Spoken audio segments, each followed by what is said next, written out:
Olá, amados, graça e paz de nosso Senhor e Salvador Jesus Cristo. Hoje vamos, dia 24 de maio de 2020, hoje vamos à mensagem desta noite, a mensagem que vamos dar continuidade àquilo que já vimos. Já vimos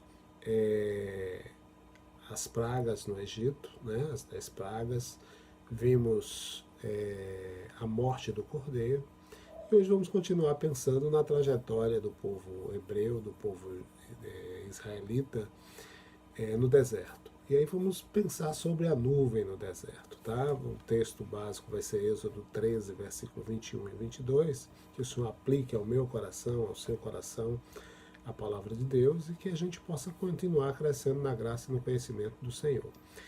Antes de entrar no texto em si, vamos pensar um pouquinho. Esses dias eu citei em uma mensagem o afã das pessoas por livros atuais que tratam de temas catastróficos, nada contra, mas a resposta para o momento atual, a essas catástrofes e essa pandemia e outras catástrofes naturais, tanto no passado quanto no presente, nós encontramos na palavra de Deus. Obviamente que bons autores que, à luz da palavra, buscam entender e interpretar as profecias, eles são livros relevantes, mas livros que tratam do tema fora do contexto bíblico, infelizmente, eles tendem a envolver as pessoas numa dimensão de autoajuda. E daí, mesmo cristãos se permitem ser envolvidos e esquecem de buscar a ajuda do alto. Agora, obviamente que existem livros que são como pérolas, né, com histórias mesmo fora do contexto bíblico e com mensagens profundas. Eu tenho um livreto chamado Floresça Onde Está Plantado, é uma dessas pérolas. Aliás, ela é uma mina, né? Ela traz a história de Ali Hamed, que era um rico fazendeiro ali na Arábia, e ele vivia tranquilo com sua família, desfrutando dos seus bens, sem nenhuma preocupação, porque era muito rico. E um dia um mercador visita ele e mostra para ele um diamante. Ele fica fascinado. Na verdade, ele fica hipnotizado porque ele nunca tinha visto ou nunca tinha pensado em diamantes, não sabia nem que os diamantes existiam. Só que agora ele tinha um foco. Né? Ele pensando na riqueza que os diamantes poderiam lhe dar, ele vende tudo que ele tem, a fazenda, tudo, deixa a sua família sob os cuidados de um amigo e parte à procura dos diamantes pelo mundo. E depois de muitos anos sem dinheiro, ele morre na pobreza lá na Espanha. Enquanto ele está buscando diamantes pelo mundo, lá na Pérsia, né, o homem que tinha comprado a fazenda de Ali Hamed tropeça em uma pedra ali no riacho, onde Ali Hamed muitas vezes deu água ao seu gado. E aquela pedra era um diamante bruto. E muitas outras pedras foram encontradas. A fazenda das minas Golconda, né, ela se tornou famosa produzindo muitas e muitas joias que se encontram nas coroas da Europa. Então, o sonho de Ali Hamed estava debaixo dos seus pés. A palavra de Deus era uma mina inesgotável, com preciosidades imagináveis e inimagináveis. E num outro momento eu vou até trazer um texto da Igreja Batista da Colina, já conhece, que é a metáfora da Torá, que é muito enriquecedor, apontando exatamente para a fonte de todo saber, que é a palavra de Deus. E para a gente escavar nessa mina que é a palavra de Deus, eu especificamente eu amo pegar uma palavra e pesquisar os vários sentidos dela na Bíblia, os vários contextos, né? E se você dedica tempo em procurar, a palavra é e sempre será uma fonte de informação relevante no que se refere a qualquer momento. Esse momento atual, momentos do passado, momentos do presente, qualquer assunto na Terra, qualquer assunto relacionado à humanidade, qualquer assunto relacionado à minha e à sua individualidade. Então, essa palavra que nós vamos ver nesta noite é a palavra nuvem. Tá? Ela aparece 58 vezes na Bíblia, ela aparece mais vezes do que Belém, Nazaré, Abel, Maria, José, Herodes, Isaías. E ela é mencionada pela primeira vez ali nos dias do Êxodo, quando ela surge para proteger o povo dos seus perseguidores egípcios e também para guiar o povo de Deus em sua viagem pelo deserto rumo à terra prometida. Êxodo 13, versículo 21 e 22 diz assim, ó: eles saíram de Sucote e acamparam em Etã, à margem do deserto. Durante o dia, o Senhor ia à frente deles numa coluna de nuvem para orientá-los no caminho, e à noite numa coluna de fogo que os iluminava. Por isso, eles podiam viajar sem impedimento, de dia ou de noite. A coluna de nuvem durante o dia e a coluna de fogo durante a noite acompanhavam o povo o tempo todo. Então, esse foi o início, né, quando a nuvem surge pela primeira vez. E depois a nuvem é comentada muitas vezes no Pentateuco. Após o período do Pentateuco, muitos anos depois, ela aparece lá em 1 Reis capítulo 8, versículo 10, quando Salomão consagra o templo, né, a dedicação do templo. No Novo Testamento vai aparecer na transfiguração, na ascensão de Jesus Cristo. Então a nuvem é de grande relevância, né, e os textos sobre ela nos trazem muitas instruções espirituais.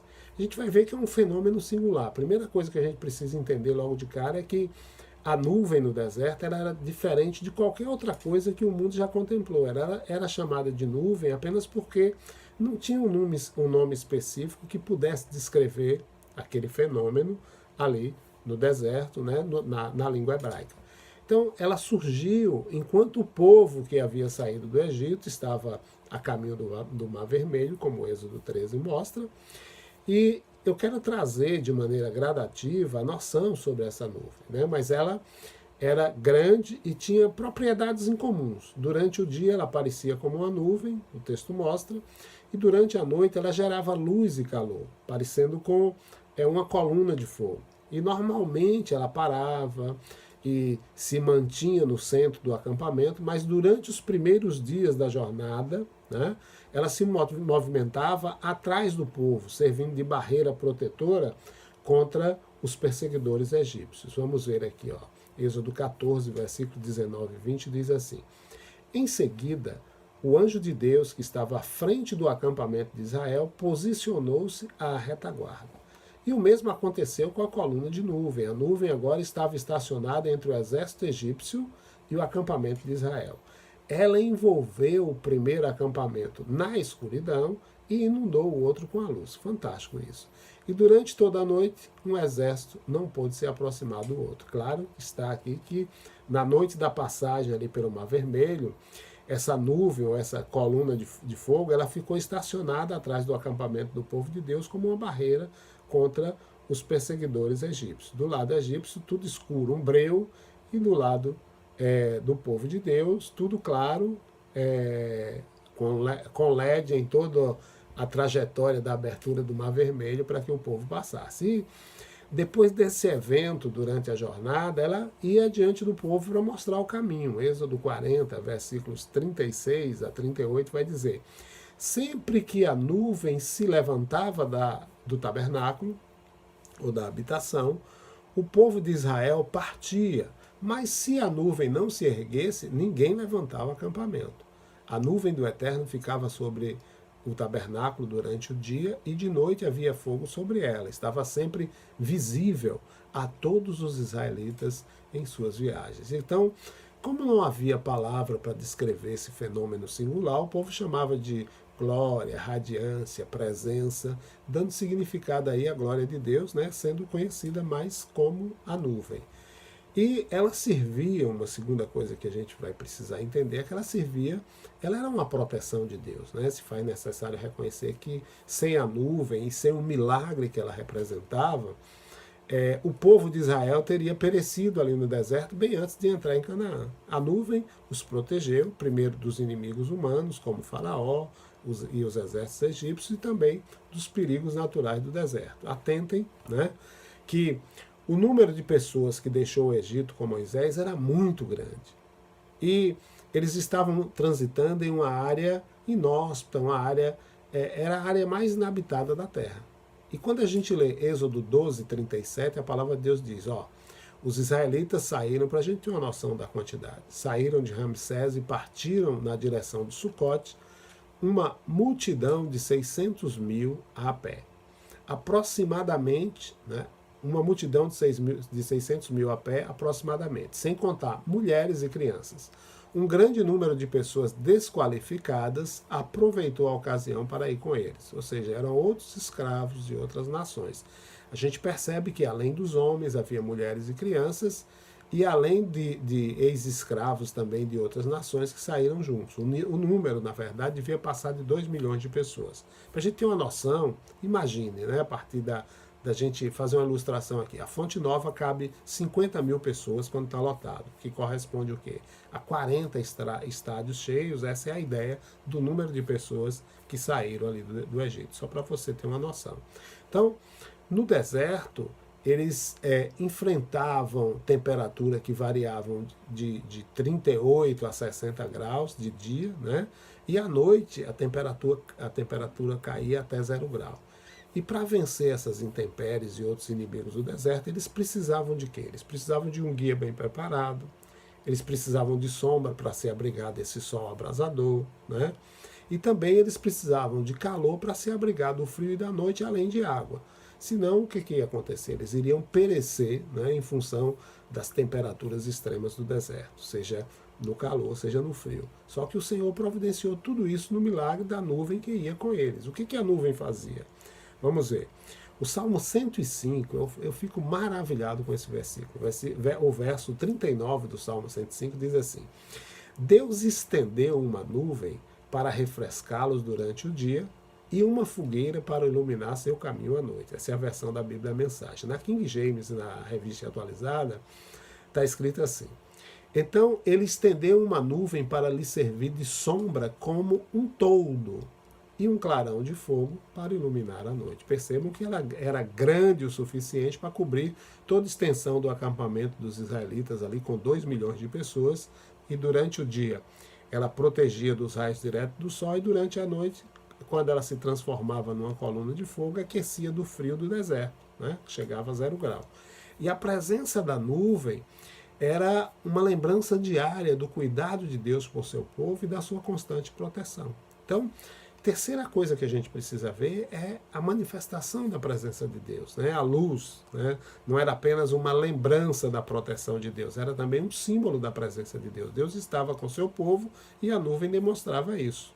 Deus falou da nuvem, ele falou da nuvem, por exemplo, no Sinai, quando ele deu a lei a Moisés, Êxodo 19, 16 a 19, e Êxodo 24, 16, que diz assim: A nuvem cobriu o monte durante 6 dias. No 7º dia, o Senhor chamou Moisés de dentro da nuvem.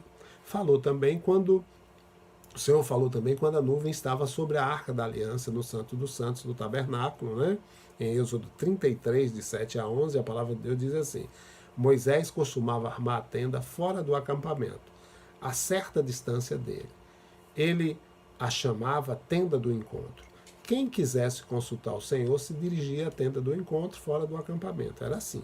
Quando Moisés ia para a tenda, todo o povo ficava observando. Os homens ficavam à entrada da sua tenda, olhando para Moisés até que ele entrasse na tenda do encontro. Assim que ele entrava, a coluna de nuvem descia sobre a entrada da tenda e o Senhor falava com Moisés. Todo o povo via a coluna de nuvem na entrada da tenda, observava com atenção e se curvava para adorar. Cada homem que estivesse à entrada da sua tenda fazia isso. E o Senhor falava com Moisés face a face, como um vizinho fala com o outro por cima da cerca. Moisés voltava para o acampamento, mas o jovem Josué, seu auxiliar, não deixava a tenda. E foi da nuvem também que Deus falou em juízo contra os vários movimentos de rebeldia que aconteceram durante os anos em que o povo vagou pelo deserto, a exemplo ali do caso de Miriam, né? A presença simbólica de Deus ela é claramente demonstrada também em Números 10, de 33 a 36, quando a nuvem estava em movimento. Diz assim: Assim eles partiram do monte do Eterno, marcharam 3 dias com a arca da aliança à frente, em busca de um lugar para acampar. A nuvem do Senhor ficava acima deles de dia, sempre que levantavam o acampamento. Quando a arca partia, Moisés orava: Levanta-te, ó Senhor, elimina teus inimigos, persegue até as colinas os que te odeiam. E quando a arca parava, ele dizia: Descansa conosco, ó Deus, fica com os milhares, os muitos milhares de Israel. Portanto, amados, nunca, em tempo algum, o povo de Israel teria condições de esquecer, mesmo que quisessem, que a presença de Deus estava com eles, literalmente, dando sombra a tudo que eles faziam. Nós estamos vivendo momentos assim difíceis, né, nessa pandemia, mas você tem conseguido perceber que a sua vida está sob o constante olhar de Deus, né, do nosso Pai? Se não, se você não consegue perceber, deveria, porque isso é tão verdadeiro para nós hoje como foi para o povo de Deus ali no deserto. E o olhar constante do Senhor, ele deve nos fazer refletir e mudar a nossa conduta. Ele é o Deus Todo-Poderoso, diante de quem todos os corações estão transparentes. Todos os desejos do nosso coração são conhecidos. E também nós somos aqueles diante de quem nenhum segredo está encoberto. Portanto, ore para que o Senhor limpe e purifique a sua mente, purifique os seus pensamentos e que o Espírito Santo te inspire a amar de maneira perfeita o seu santo e excelso nome. Nós temos também, a partir da nuvem, as instruções de Deus. A nuvem era um instrumento para o cuidado e para a proteção de Deus para com seu povo, era um símbolo da presença de Deus, mas também era um meio prático de Deus para conduzir seu povo pelo deserto e treinar, capacitar cada um em sua individualidade e no grupo, né, a andar em obediência absoluta. E a gente pode ver isso claramente em Êxodo 40, 36 a 38. Sempre que a nuvem se levantava, já lemos esse texto, mas vou repetir, né, da habitação, o povo de Israel partia, mas se a nuvem não se erguesse, ninguém levantava acampamento. A nuvem do Senhor ficava sobre a habitação durante o dia e de noite havia fogo sobre ela. Estava sempre visível a todos os olhos em suas viagens. Ainda também em Números 9, de 15 a 23, nós temos uma narrativa a respeito de como era esse movimento. No dia em que a habitação foi levantada, o tabernáculo ali no deserto, a nuvem a cobriu. Desde o pôr do sol até o alvorecer, ela permaneceu sobre a habitação. Era assim o tempo todo. A nuvem sobre a habitação durante a noite, ela parecia fogo. Quando a nuvem se erguia acima da tenda, o povo de Israel se levantava acampamento. Quando a nuvem descia, o povo montava acampamento. O povo de Israel partia segundo as ordens do Eterno e acampava segundo suas ordens. Enquanto a nuvem estivesse sobre a habitação, eles ficavam acampados. Mesmo quando a nuvem pairava sobre a habitação durante muitos dias, eles honravam a vontade do Eterno e não partiam. Permaneciam no acampamento, em atitude de obediência, enquanto a nuvem estivesse sobre a habitação. Mas no momento em que o Senhor dava a ordem, eles partiam. Se a nuvem permanecesse sobre o tabernáculo, apenas do entardecer até o alvorecer do dia seguinte, e então se levantasse, eles partiam. Não importava se era dia ou noite. Quando a nuvem se levantava, eles partiam. Não fazia diferença se a nuvem parava sobre o tabernáculo por 2 dias, 1 mês, 1 ano. Enquanto ela permanecia ali, eles permaneciam ali. Mas quando a nuvem se levantava, eles partiam. Eles acampavam segundo a ordem do Senhor e partiam por sua ordem. Eles viviam de forma obediente às ordens do Eterno, conforme anunciadas por Moisés. Isso aqui é extremamente importante para nós hoje, porque refletir sobre a maneira didática que o Senhor nos instrui é importante. Portanto, vamos aprender um pouco mais sobre esse movimento da nuvem e aí vamos usar um pouco da nossa imaginação. É uma tendência nossa a gente imaginar que o povo andava sob a nuvem na maior alegria. Só que vários eventos de rebeldia, de murmuração, são encontrados na narrativa bíblica do Pentateuco, que nos mostra que não era bem assim. Tá? E eu fico analisando esses dias de pandemia, eu vejo algumas situações na rua e percebo a inquietação de pessoas com relação àquilo que estão experienciando no isolamento. Ontem mesmo um casal, né, entrou na livraria e a esposa disse que ia comprar um bolo, que tem uma loja de bolo ao lado. E aí o marido disse, não vamos comprar bolo não. E ela todo dia comendo a mesma coisa e tal, e começou a reclamar, até que enfim ele cedeu e compraram o bolo. Então, esse momento de alegria, né, que eles tiveram, obviamente eles tiveram, mas também tiveram momentos em que se entristeceram e murmuraram. Imagine você que está ouvindo essa mensagem. se você tivesse com sua família ali na jornada com o povo hebreu naqueles dias, e que você, percebendo que a nuvem parou, você parou para descansar meio-dia, suponhamos que a nuvem parou meio-dia, e depois de um período em que a nuvem se moveu pela manhã, ela para ao meio-dia, a nuvem para, então todo mundo para, inclusive você e sua família. E aí monta a tenda, a cama, os utensílios de cozinha, acende fogo, desamarra os animais, prepara o jantar, e a família pensa em dormir, vai deitar, e assim que ela pensa em deitar, a nuvem começa a andar. Aí a sua família olha para cima e vai constatar a veracidade do momento, meio-dia só, meio período de tempo, desarma tudo, faz as malas, segue a nuvem, e uma hora depois ela para de novo.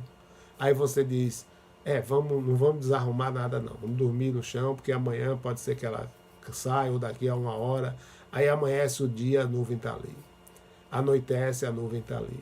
Passa um dia, passa dois, passa 2 semanas, passa 3 semanas, a nuvem está ali. Aí você decide, não, vamos agora desarmar tudo, arrumar a tenda, organizar tudo, arrumar a cama.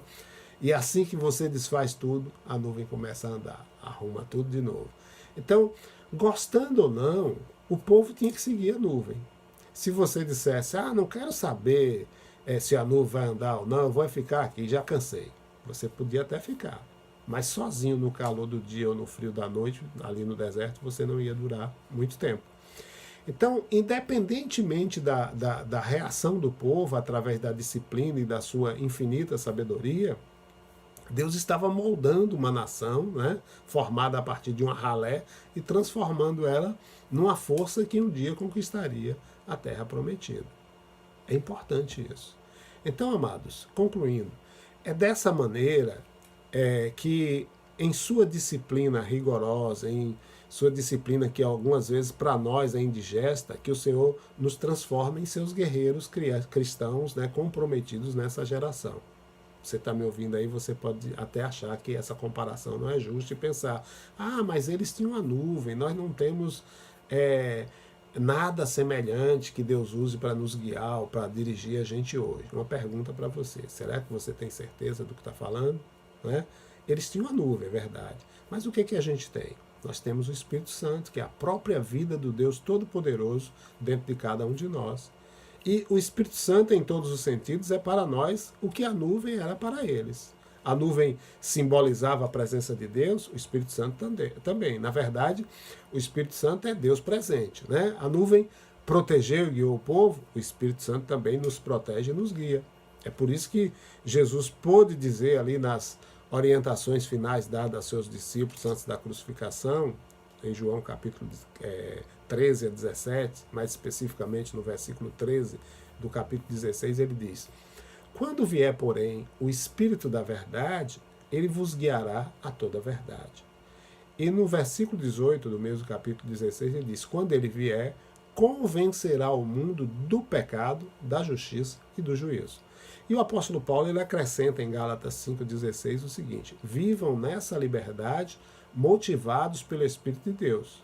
Só assim vencerão seus impulsos carnais. Ou seja, se a gente se submete ao Espírito, a carne não se sobressai.